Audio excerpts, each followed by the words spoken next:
All right, let's get to Tennessee NC State real fast because that game was about a 4-point spread last week. If you were betting on Tennessee, I hope you got that number last week because now it's up to 8 and you got to lay 8 points. I think that's got to be in part because Nico looked brilliant in the first half against nobody, UTC. I got it. Grayson McCall did not look brilliant against an okay in-state opponent. Kind of similar, right? Like they played similar situations, and NC State was far worse in that situation than Tennessee was. I imagine that's why the number went up. I think they're more evenly matched than the point spread indicates. It's going to be in Charlotte. I think the offensive line for Tennessee and the offensive balance that they can bring to the table with Dylan Sampson and Nico is pretty dangerous.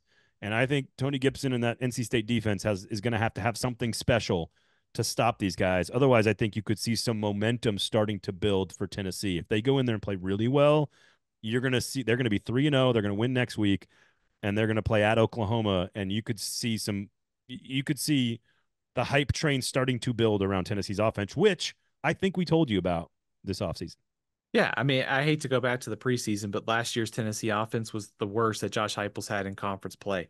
And all the pieces, I mean, they're just as good a receiver. They're better along the offensive line. They got good running backs. They've got an improved quarterback. I mean, this offense to me looks like the Hendon Hooker offense that we saw in 22 and 21. Yep.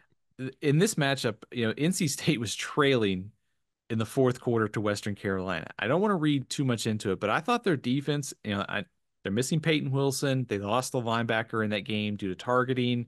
So there are some reasons why they had some issues, especially Western Carolina's quarterback ran the ball well in that game too. So that could be something to watch with Nico on Saturday, maybe some design runs for him. But also, it's not just the defensive struggles. And I think NC State might be holding some stuff back for Tennessee, but I am worried about NC State's offensive line. They struggle to run the ball.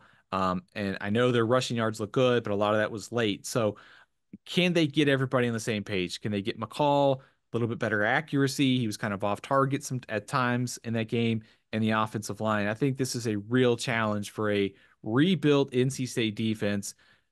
And you flip this around, we talk about the offensive line for NC State. Tennessee's defensive front, Dave Doran called it the best they're going to play this year, and they got to play Clemson later this season too. So that's pretty high praise for this Tennessee defensive line.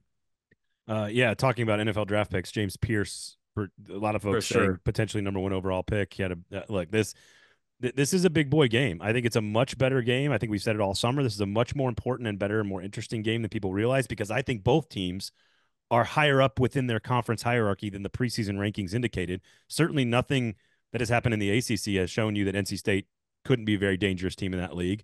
And I don't think you've seen anything from the SEC that says Tennessee can't be dangerous in that league. I thought they were a playoff team, and I think they are still. And so, but you got to go win against NC State if you want to be a playoff team.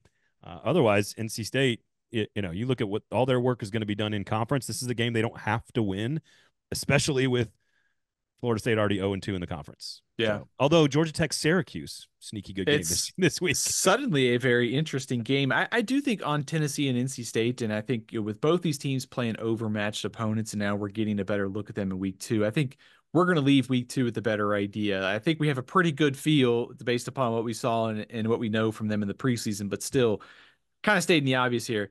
If Tennessee goes out and torches NC State, all of a sudden the Nico Heisman hype train is going to take off. If NC State wins, we mentioned Miami, Louisville's kind of being slept on a little bit. NC State could get a chance to get a pretty big win on Saturday. Yep, I like Tennessee as well, but I do too. I think it's closer for like 3 quarters, and then Tennessee scores late to cover. That's what I would say about that game.